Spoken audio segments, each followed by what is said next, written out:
Good evening, guys. How are you? I think you are fine. Now we start another topic of literary terms, part 8, fancy and imagination. What is fancy and imagination? Now we see here.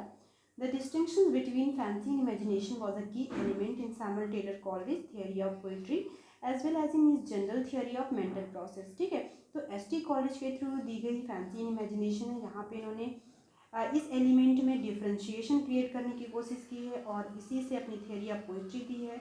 और आगे इन्होंने ये भी कहा है कि जो fancy imagination है वो एक्चुअली मेंटल ऑफ प्रोसेस है, जो मेंटल का प्रोसेस कैसे होता है वो है. ठीक है, तो in the 13th chapter of Biographia Literaria 1817, Biographia Literaria written by S T Coleridge 1817 में. और इस चैप्टर में 13 चैप्टर में इन्होंने इस चीज़ को डिफाइन किया है कि फैंसी इमेजिनेशन का प्रोसेस क्या है. Coleridge attributes the fancy indeed no other counters to play with but fixities and definite. इन्होंने कहा है कि जो फैंसी का वर्क है वो फिक्स है और डेफिनिट है. To college the fancy is a mechanical process which receives the elementary images. उन्होंने कहा फैंसी जो है वो मैकेनिकल प्रोसेस है जो एलिमेंट्री इमेजेस से रिसीव करता है. ठीक है, जो हमारे इमेजेस हमारे माइंड में बनते हैं उन्हीं से वो रिसीव करता है और मैकेनिकल प्रोसेस है. द फिक्सिटीज एंड डेफिनिट, जो फिक्स है और डेफिनिट है, मतलब चीज़ों की जो चीज़ें जैसी हैं उनको एज इट इज वो अपने माइंड में लेता है. ठीक है, ये वर्क इसका फैंसी का है, मतलब जैसे उनको चेंज नहीं करता है. ठीक है, उनको चेंज करने की अगर कोशिश कोई करता है तो वो है इमेजिनेशन. क्योंकि to create to reproduce the same topic to another, ये वर्क किसका है, इमेजिनेशन का. लेकिन फैंसी क्या है, फैंसी फिक्स है, अनडेफिनिट है. Unlike the fancy, Coleridge's imagination is able to create rather than merely resemble by dissolving the fixities and definity. इन्होंने आगे कहा है कि जो इमेजिनेशन है वो क्रिएट करता है merely resemble, मतलब किसी भी फिक्स और डेफिनेट चीज़ों को वो डिजॉल्व करके रीअसेंबल करता है. ठीक है, उसको क्रिएट करने की कोशिश करता है. ये वर्क है इमेजिनेशन का. The mental pictures are images received from the senses and unifying them into a new. लेकिन जो हमारा मेंटल है जिसमें पिक्चर्स और इमेजेस सेंसेस के थ्रू ली जाती हैं, जो चीज़ हम देखते हैं जो हमारे माइंड में फीड हो जाता है, उनको यूनिफाई करने का काम, उनको एक नए होल रूप में देने का काम जो होता है वो इमेजिनेशन का होता है.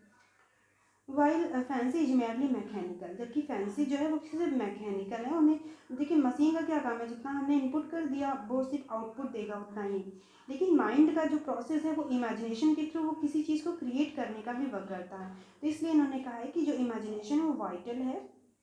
It is an organic faculty which operates not like a sorting machine but like a living and growing plant. ये कोई मशीन की तरह वर्क नहीं करता कि जिसमें हमने जितना इनपुट कर दिया, जितना इनपुट डाटा डाल दिया उतना ही हमें आउटपुट देगा. जबकि ये वर्क करता है ग्रोइंग प्लांट की तरह. ठीक है, जिसमें हम डालते जाएंगे तो वो एक नए रूप में न्यू होल में इमर्ज होके आएगा, सामने आएगा. ठीक है, तो ये वर्क कैसा करता है इमेजिनेशन, ग्रोइंग प्लांट की तरह. और फैंसी कैसे वर्क करता है, मशीन की तरह. Okay, as Coleridge, the imagination generates and produces a form of its own, the very power of growth and productions. Imagination generate करता है, produce करता है, फॉर्म को अपने खुद की तरीके से, अपने खुद पॉइंट्स ऑफ व्यूज देके एक नए रूप में इमर्ज करने की कोशिश करता है, और यही उसकी ग्रोथ एंड प्रोडक्शन की पावर है. At last, fancy simply the faculty that produces a lesser, lighter, a humorous kind of poetry, and to make imagination the faculty that produces a higher, more serious and more passionate poetry. At last हम कह सकते हैं जो fancy है उससे हमें simple faculties की, क्योंकि जो चीज़ें हम देखते हैं वो एज इट इज़ फिक्स हो जाती है और डिफिनिट हो जाती है हमारे माइंड में, तो उससे हम किसी भी चीज़ का प्रोडक्शन कर सकते हैं. वो बहुत लेसर और लाइटर टाइप का होगा, ह्यूमरस काइंड ऑफ पोइट्री होगी. ठीक है, लेकिन हम इमेजिनेशन के थ्रू बहुत ही more serious and more passionate poetry को क्रिएट कर सकते हैं. Now we see through the picture. ठीक है, fancy and imagination. Imagination, there are two type of imagination, primary and secondary imagination. What is primary and secondary imagination. तो primary क्या है, primary जो है वो क्रिएटिव, ओरिजिनल, यूज्ड अनकॉन्शियसली. ठीक है, क्रिएटिव, ओरिजिनल, यूज्ड अनकॉन्शियसली, मतलब प्राइमरी में सिर्फ और सेकेंडरी में इतना डिफरेंस है कि जो प्राइमरी वो अनकॉन्शियसली होता है. ठीक है, क्रिएटिव तो होता है बट अनकॉन्शियसली होता है. Human individual powers to produce images, the power to give cures a certain order. ठीक है। और सेकेंडरी क्या है, poetic faculty which not only give shape and order to a given word but builds new words. ठीक है, इसमें primary में जो क्रिएटिविटी होती है अनकॉन्शियस लेवल में जाके, ठीक है, मतलब बहुत कॉन्शियसली बहुत एक्टिव लेवल में नहीं होता है। ठीक है, हम कह सकते हैं कि वो प्राइमरी जो है वो एक पैसिव टाइप का होता है, जबकि सेकेंडरी जो है एक्टिव होता है। वो इसमें जो हमारा मेंटल प्रोसेस होता है बहुत एक्टिव होता है। तो वो प्राइमरी है, ठीक है, प्राइमरी है, और प्राइमरी से हम सेकेंडरी की तरफ भी तो बढ़ते हैं। तो जो सेकेंडरी प्रोसेस है उसमें बहुत डीप लेवल में जाने की ज़रूरत है। ठीक है, तो वो poetic faculties which not only give shape and order, primary में एक शेप एंड ऑर्डर दे देते हैं, बट जो सेकेंडरी है उसमें रिबिल्ड कर देते हैं किसी भी चीज़ को, बिल्ड न्यू वर्ड्स। ठीक है, अब हम देखते हैं फैंसी क्या है।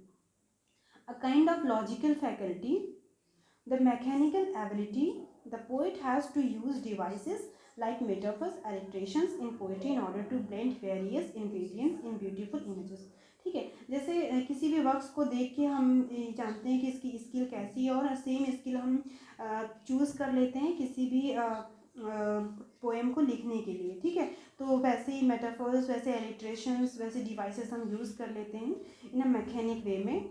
तो ये मैकेनिकल एबिलिटी है हमारी, तो हम उसे फील नहीं करते। ठीक है, हम उसे फील नहीं करते, बस वो सारी चीज़ों को लिख देते, क्रिएट करने की कोशिश करते, वो वर्क फैंसी का है।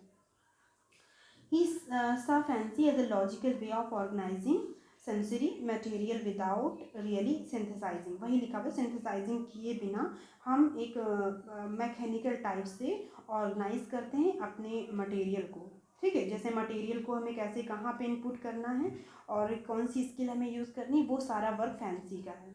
ठीक है, और जो प्राइमरी है, प्राइमरी का जो वर्क, फैंसी तो डिफरेंट समझ में आ ही गया होगा, लेकिन जो प्राइमरी है वो पहला प्रोसेस है इमेजिनेशन का। ठीक है, उसमें सिर्फ कॉन्शियसली चीज़ों को नहीं देखा जाता है, अनकॉन्शियसली चीज़ों को देखने के बाद हम पोइट्री को लिखते हैं। ठीक है, पूरा नया शेप देते हैं, एक नया इमेजेस देते हैं। लेकिन जो सेकेंडरी है वो उसका ब्रॉड रूप कर देता है। ठीक है, किसी भी फैकल्टीज़ में जाके हम उसको नया शेप दे देते हैं, नया ऑर्डर देते हैं, और यही नहीं, हम सिर्फ नया शेप और ऑर्डर हम नहीं देते हैं, सिर्फ हम उसको जो है न्यू बिल्ड कर देते हैं। Okay, I think you understand. Now we see the another topic, haiku, which is asked in TGT exam.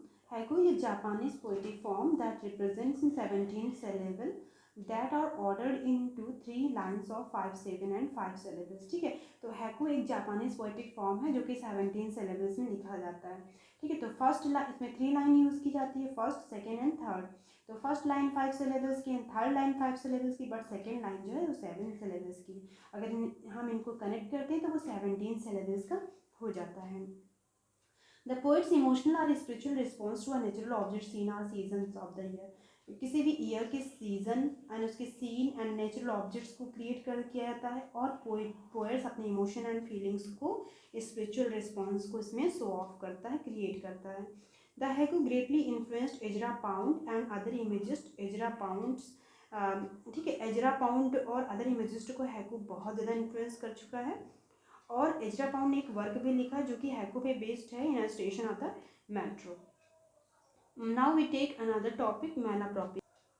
Malapropism also called a malaprop और dogberism। Dogberism और malaprop सेम टर्म्स हैं। ठीक है, नाम उसके डिफरेंट है, बट वर्क्स जो process है वो सेम है। Is the use of an incorrect word in place of word with a similar sound resulting in a nonsensical sometimes humorous utterance। The effect is usually comic. ठीक है, मेलाप्रोपिस में होता है जब भी किसी प्ले में जो कैरेक्टर होता है वो रॉन्ग प्रोनाउंसिएशन बोलता है, और उससे जो ह्यूमरस टोन क्रिएट होता है वो है malapropism and dogberryism. For example, the term derives from Mrs Malaprop in Richard Brinsley Sheridan's comedy the Rivals. Richard Brinsley Sheridan's ने कॉमेडी लिखी, बहुत फेमस कॉमेडी है, नेट में कई बार इस कॉमेडी को पूछा जा चुका है, द राइवल 1775 में।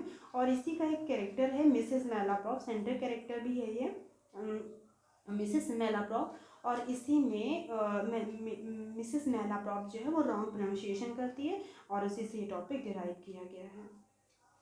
Next to the topic negative capability. The poet John Keats introduced the term in a letter written in December 1817. John Keats ने इस नेगेटिव कैपेबिलिटी को एक लेटर के थ्रू डिफाइन किया है और वो लेटर उन्होंने ब्रदर्स को दिया है, लिखा है दिसंबर 1817 में। लिखा है negative capability is when man is capable of being in uncertainties mysteries doubts without any table reaching after fact and reason. ठीक है, जब भी कोई जो ऑडियंस है या जो रीडर है वो अनसर्टिनिटीज़ एंड मिस्ट्रीज डाउट्स में इतना इन्वॉल्व हो जाए, क्योंकि जो राइटर है उसने इतना अच्छा उसका क्रिएशन किया है, इतनी अच्छी सीन क्रिएट की है कि वो जो रीडर है वो without knowing fact and reason, without searching fact and without searching reason, he involved totally in uncertainties, mysteries and doubts. We can say that here is negative capability. Negative capability can be taken to characterize an impersonal or objective author who maintain aesthetic distance. ठीक है, जो author aesthetic distance maintain करता हो, जो अपनी subjectivity को objectivity में convert कर चुका हो, डिटैच कर चुका हो, ठीक है, अपनी पर्सनली अटैचमेंट को डिटैच कर चुका हो खुद से, वो होता है नेगेटिव कैपेबिलिटी। ठीक है, through the character authors talks about own points of views and ideas without involving own personality. Through the characters, अब देखिए इसमें हम बहुत सारी चीज़ों को भी हम डिफाइन कर सकते हैं, जैसे विलिंग सस्पेंशन ऑफ डिसबिलीफ, ठीक है, और एक ऑब्जेक्टिव कोरिलेटिव है जो टी.एस. एलियट ने दिया है। इन सारी चीज़ों से ही मिलता जुलता हमारा नेगेटिव कैपेबिलिटी। बस नेगेटिव कैपेबिलिटी में ये है कि हम किसी भी चीज़ को निगेट करके देखते हैं। ठीक है, जैसे लिखा हुआ है through the character author talks about own points of view and ideas without involving own personality. अपनी खुद की पर्सनालिटी को इन्वॉल्व किए बिना वो अपने पॉइंट्स ऑफ व्यूज को किसी कैरेक्टर के थ्रू रिप्रेजेंट करता है, वो नेगेटिव कैपेबिलिटी है। Negative capability is a technique in which the writer tries to negate his own identity. ठीक है, वो अपनी ओन आइडेंटिटी को निगेट करता है, नेग्लेक्ट करने का काम करता है, and tries to be one with the character described. ठीक है, और वो ट्राई करता है कैरेक्टर डिस्क्राइब करने का, ये है नेगेटिव कैपेबिलिटी। जैसे John Keats does in the poem Ode to the Nightingale. अब यहाँ ओड टू नाइटिंगेल इसलिए लिखी है बिकॉज एक मैटर है इसके पीछे, एक रीज़न है कि जॉन कीट्स की जब भाई की डेथ हो गई थी, ब्रदर की डेथ हो गई थी ट्यूबरक्यूलोसिस से, तो उन्होंने एक पोएम लिखी थी Ode to Nightingale to listen the song of nightingale under the tree. ठीक है, इन द चेयर में बैठे हुए ट्री के नीचे, वो जब नाइटिंगेल गाना गा रही थी तो वो नाइटिंगेल को सुन रहा था, और अपनी जो सैडनेस फीलिंग्स जो प्रेजेंट डे में बहुत सैड था, चूँकि भाई की डेथ हो गई थी, तो अपनी सैडनेस फीलिंग्स और अपने रियल वर्ल्ड को वो छोड़ चुका था और वो पहुंच चुका था नाइटिंगेल के वर्ल्ड में। ठीक है, तो इन्होंने कहा है कि जो कोई भी राइटर है अगर वो अपनी पर्सनल चीज़ों को छोड़ के अपने वर्क में इतना ज़्यादा इन्वॉल्व हो चुका हो कि वो खुद की अपनी पर्सनल आइडेंटिटी को ही निगेट कर चुका हो, भूल चुका हो, और उसने क्रिएशन में उस कैरेक्टर के थ्रू अपने आप को प्रेजेंट करने की कोशिश की है, तो वही है negative capability. I think you understand it. Thank you so much. Please subscribe my channel.